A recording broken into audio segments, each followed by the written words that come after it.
Okay, bismillahirrahmanirrahim. Assalamualaikum warahmatullahi wabarakatuh dan salam sejahtera cikgu ucapkan dekat anak-anak murid cikgu yang tengah tengok video ni. Okey, seperti kelas-kelas kita yang sebelum ini, untuk kelas kali ini kita akan sambung terus kepada topik yang kita akan belajar untuk bulan ini pula. Untuk bulan lepas kita dah cover bab 3 iaitu pentadbiran negeri-negeri Melayu bersekutu.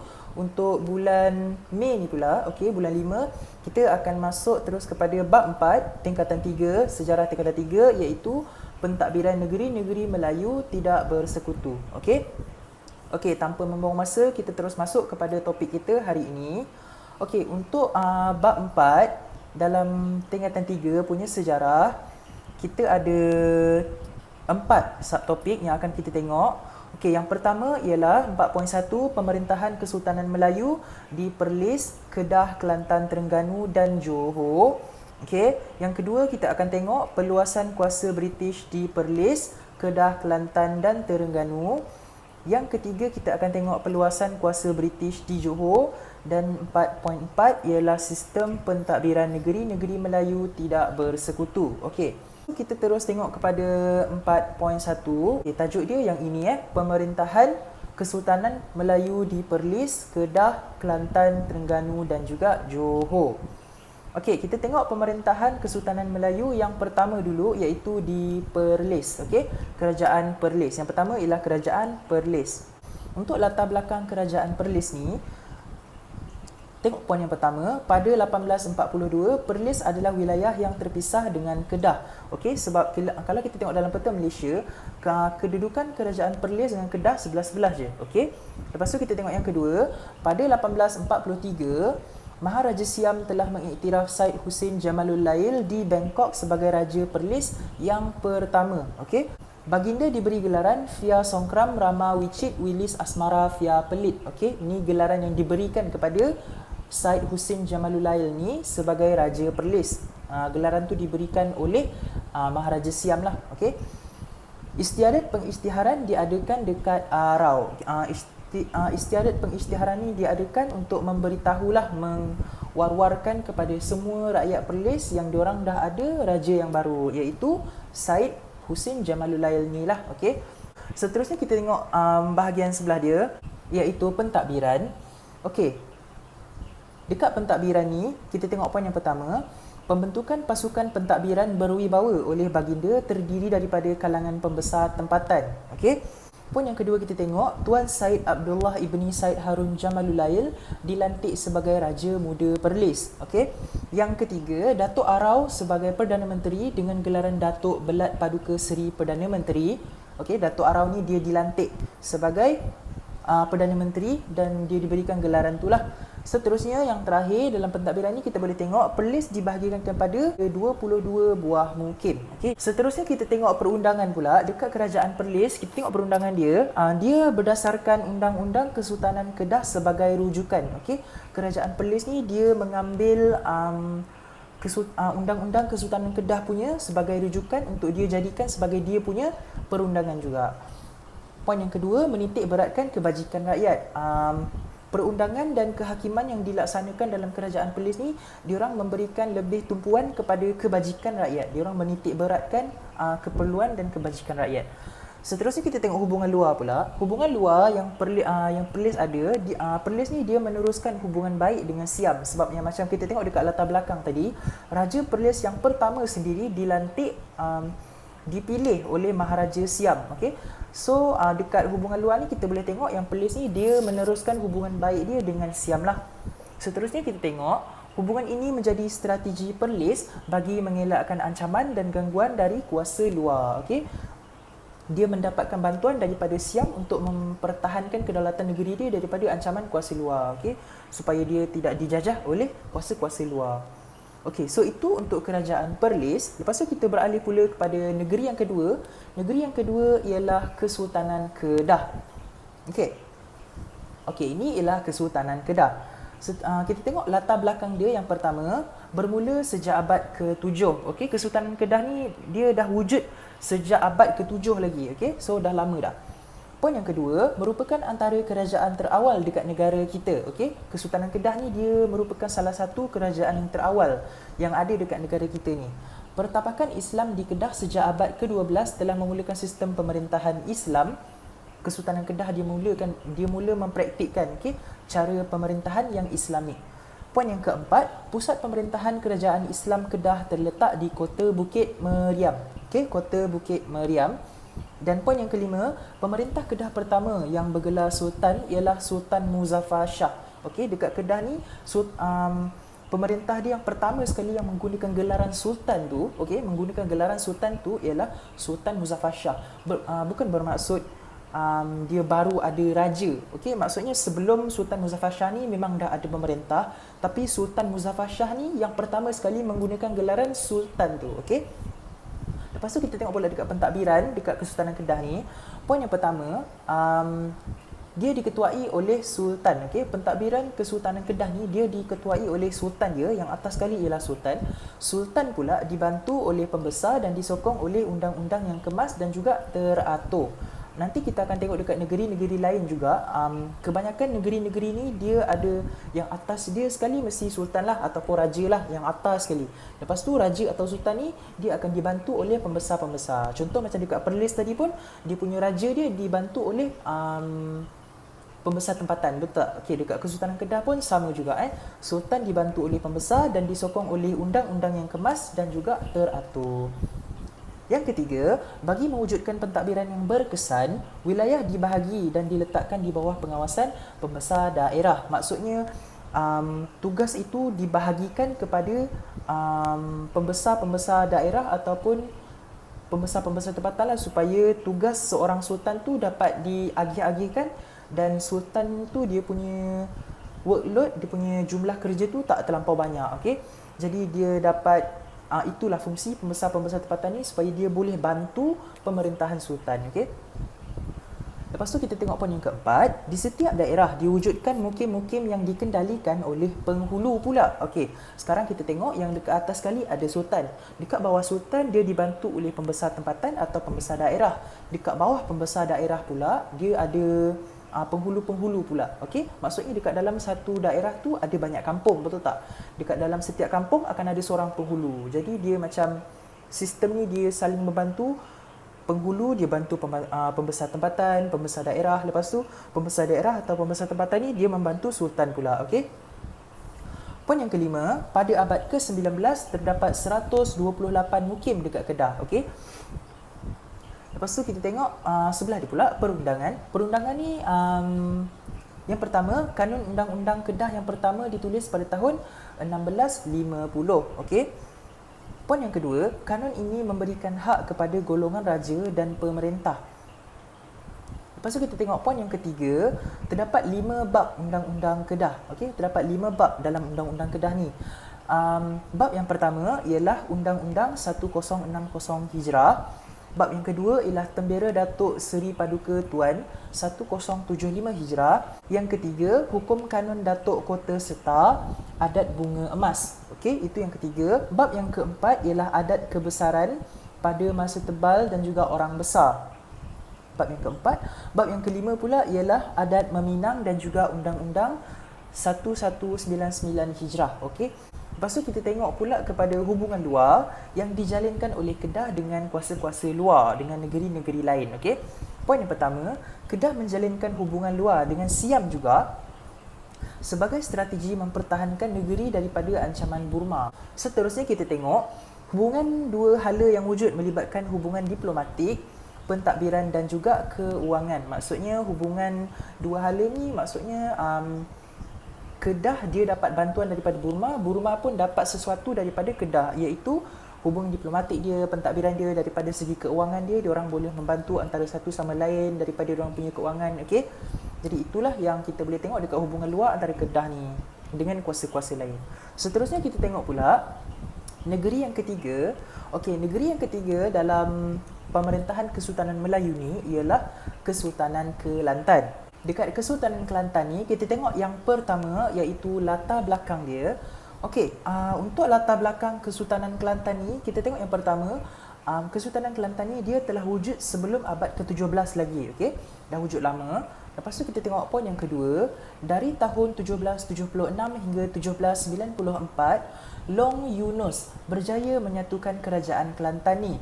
Seterusnya, baginda menaiki tahta dengan gelaran Yang di-Pertuan. Poin yang keempat, pada 1812 berlaku perubahan dalam pemerintahan Kelantan berikutan pertelingkahan dengan Terengganu serta perkembangan pengaruh Siam. Okey. Seterusnya, Sultan Muhammad I mengambil keputusan untuk membuat persetiaan dengan Siam. Okey.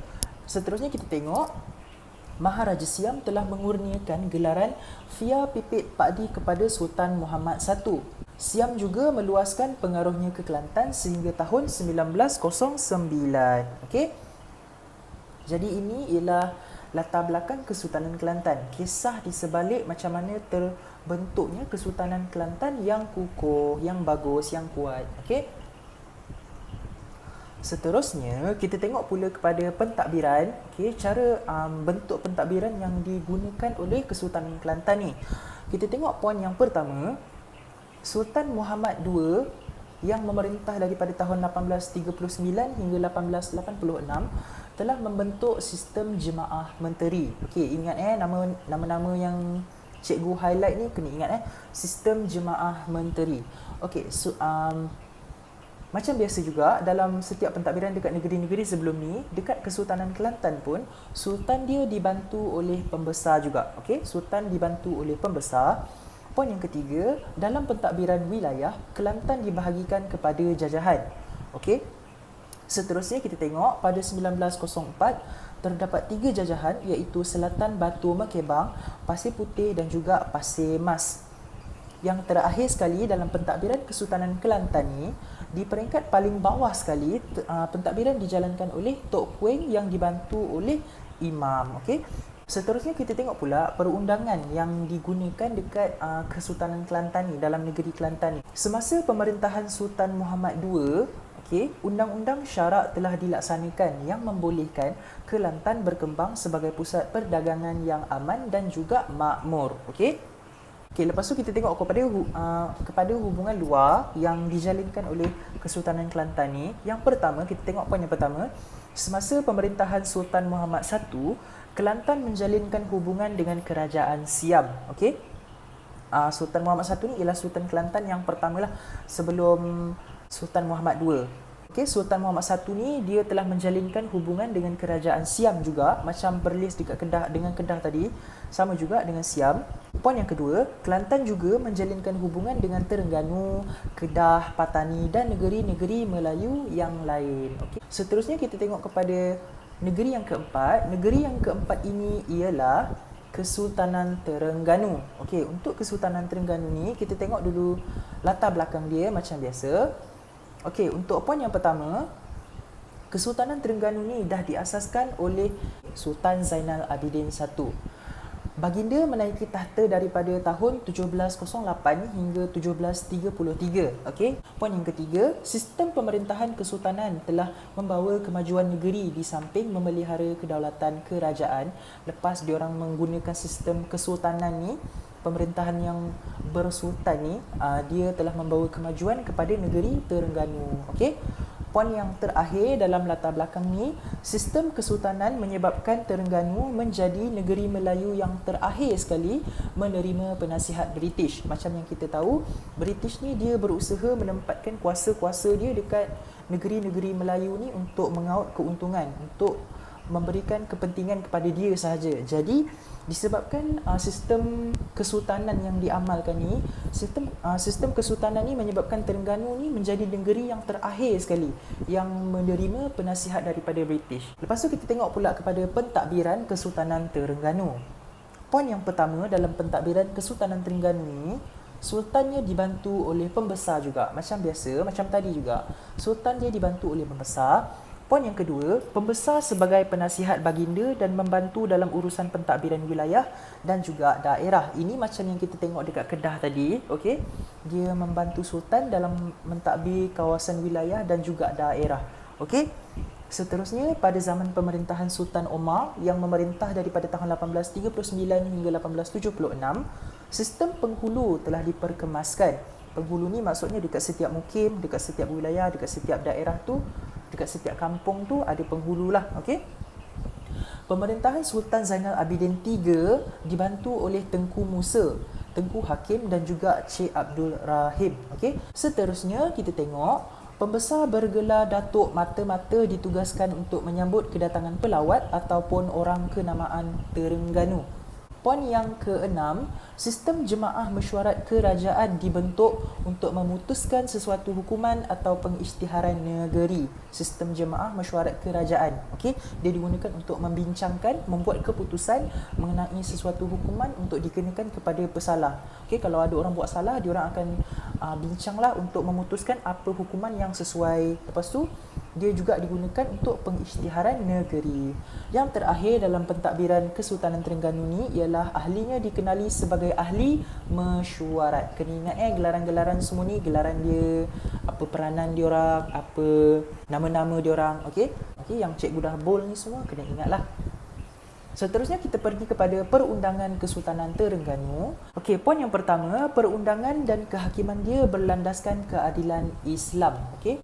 Poin yang kedua, semasa pemerintahan Sultan Zainal Abidin III, Tengku Musa dilantik sebagai ketua Jabatan Mahkamah. Seterusnya, pada tahun 1911, baginda menggubal dan mengamalkan undang-undang bagi diri Kerajaan Terengganu. Seterusnya kita tengok hakim dipilih daripada individu yang berkebolehan dan mempunyai pengetahuan agama yang luas. Okey, supaya diorang ini memang dikira sebagai layaklah untuk menentukan hukuman yang Islamik, yang sesuai dengan kesalahan yang dah seseorang tu buat. Okey, orang buat salah, dia akan tentukan hukuman yang sesuai. Sebab tu diorang kena pilih orang yang berkebolehan, orang yang berpengetahuan luas dalam agama ni. Okey. Seterusnya kita tengok pula hubungan luar dia. Hubungan luar yang dijalinkan oleh Kesultanan Terengganu ni. Okey, yang pertama, sejak abad ke-18 lagi, Terengganu telah menjalinkan hubungan dengan Siam juga. Okey, kalau perasan dekat empat-empat negeri yang kita dah tengok setakat ini, dekat Perlis, Kedah, Terengganu dengan Kelantan, okey. Dekat empat-empat negeri ni dia semua menjalinkan hubungan dengan Siam. Seterusnya, Kesultanan Terengganu juga turut menjalin hubungan dengan Kelantan, Patani dan juga Johor. Okey. Selain daripada Siam, dia juga menjalinkan hubungan dengan Kelantan, Patani dengan Johor. Ini membolehkan kedaulatan Terengganu diakui oleh negeri-negeri lain. Maksudnya dia mendapat sokongan daripada negeri-negeri lain dan dia pun diakuilah, dia diiktiraf. Okey, kedaulatan dia diiktiraf oleh negeri-negeri lain. Seterusnya kita beralih pula kepada negeri yang terakhir yang kita akan bincangkan untuk kelas kita kali ini, iaitu Kesultanan Johor. Kita tengok latar belakang dulu untuk Kesultanan Johor ni. Okey. Yang pertama, Kesultanan Johor ni dia diasaskan oleh putera Sultan Melaka. Okey, macam kita dah tengok masa tingkatan 2 dulu. Kesultanan Johor ni dia diasaskan oleh Kesultanan Melayu Melaka. Dia berasal daripada Kesultanan Melayu Melaka. Okey. Poin yang kedua, pada tahun 1699, jurai keturunan Sultan Melaka berakhir apabila Sultan Mahmud II mangkat tanpa meninggalkan zuriat. Jurai ni maksudnya keturunan dia lah, okey, yang bawah-bawah dia, jurai, okey. Dia berakhir sebab Sultan Mahmud II yang pada masa itu merupakan Sultan Melaka, dia telah mangkat dan tetapi bila dia mangkat tu dia tak ada anak, dia tak meninggalkan zuriat. Jadi macam itulah, sebab itulah dia dikatakan jurai keturunan dia telah berakhir sebab dia tak ada meninggalkan waris lepas dia mangkat tu. Okey. Poin yang ketiga, pemerintahan Kesultanan Johor diambil alih oleh keturunan bendahara pula. Okey. Lepas tu pemerintahan dia diambil alih pula oleh keturunan Temenggung. Okey. Keturunan poin yang keempat tu kita tengok keturunan Temenggung Daeng Ibrahim menjadi pemerintah di Johor berikutan berlakunya konflik politik, maksudnya perebutan kuasa. Siapa yang nak memerintah Johor selepas kemangkatan sultan. Okey. Konfliklah, dia berebut kuasa. Pada tahun 1885 pula, anak anda baginda iaitu Daeng Abu Bakar, baginda ni merujuk kepada Daeng Ibrahim tadilah dekat poin nombor 4 tu, okey. Anak anda dia iaitu Daeng Abu Bakar menaiki tahta Kesultanan Johor. Dia yang menjadi Sultan Johor. Lepas tu kita tengok pula pentadbiran Kesultanan Johor ni macam mana bentuk pemerintahan dia.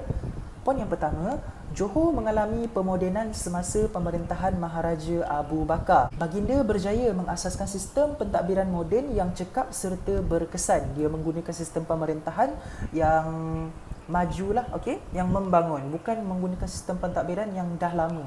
Sebab dia nak memajukan lagi sistem pemerintahan dia pun menggunakan sistem pemerintahan yang moden. Poin yang ketiga, baginda mewujudkan Majlis Jemaah Diraja Johor, Jemaah Menteri dan juga jabatan-jabatan kerajaan. Okey, dia wujudkan banyak, okey, jemaah-jemaah, jabatan-jabatan, okey, untuk membantu dalam sistem, membantu melicinkan lagi sistem pemerintahan diorang. Poin yang keempat, dia dibantu oleh pembesar-pembesar kerajaan seperti Datuk Seri Ahmadi Raja dan juga Datuk Bentara Dalam. Okey, macam dekat negeri-negeri sebelum ni juga pun dibantu oleh pembesar, dan dalam Kesultanan Johor pun sama juga. Dia dibantu oleh pembesar-pembesar kerajaan, iaitu Datuk Seri Ahmadi Raja dan juga Datuk Bentara Dalam, iaitu contoh yang dia bagi dekat dalam ni lah. Okey. Poin yang terakhir di dalam pentadbiran Kesultanan Johor ni ialah jawatan menteri besar dan juga setiausaha kerajaan diwujudkan bagi melicinkan lagi pentadbiran negeri. Okey. Seterusnya kita tengok perundangan pula. Untuk perundangan Kesultanan Johor ni, kita tengok poin yang pertama, pada tahun 1895 Kesultanan Johor memasyurkan Undang-Undang Tubuh Kerajaan Johor. Okey. Nama dia Undang-Undang Tubuh Kerajaan Johor. Kena ingat semua pelajar kena ingat nama-nama undang-undang ni. Okey.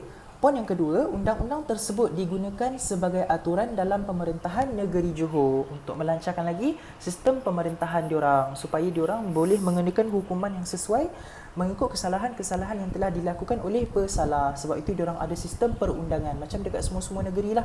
Okey.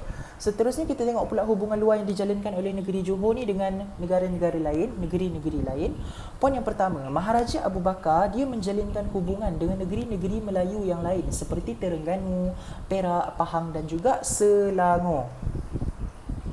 Baginda juga menjalinkan hubungan dengan negara luar melalui lawatan baginda ke Eropah dan juga Jepun. Dia melawat negara-negara orang lain dan dia menjalinkan hubungan dengan negara orang. Okey.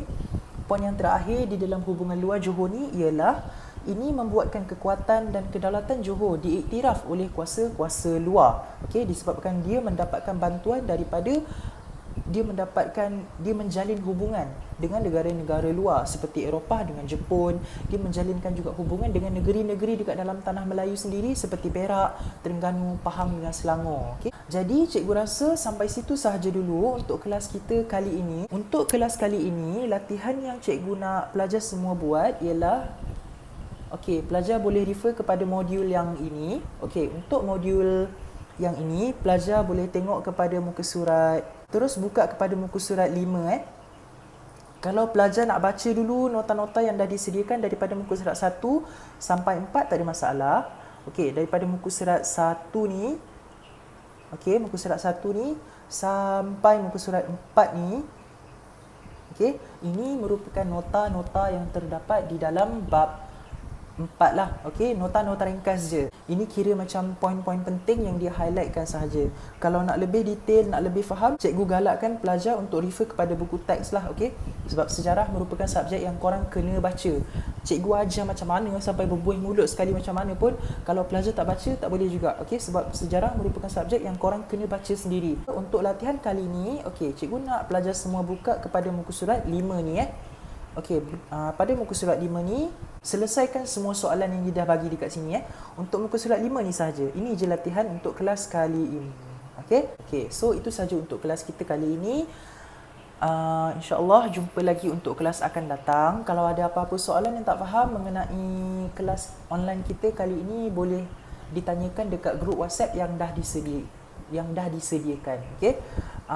InsyaAllah cikgu akan try jawab. InsyaAllah jumpa lagi untuk kelas akan datang. Assalamualaikum dan salam sejahtera.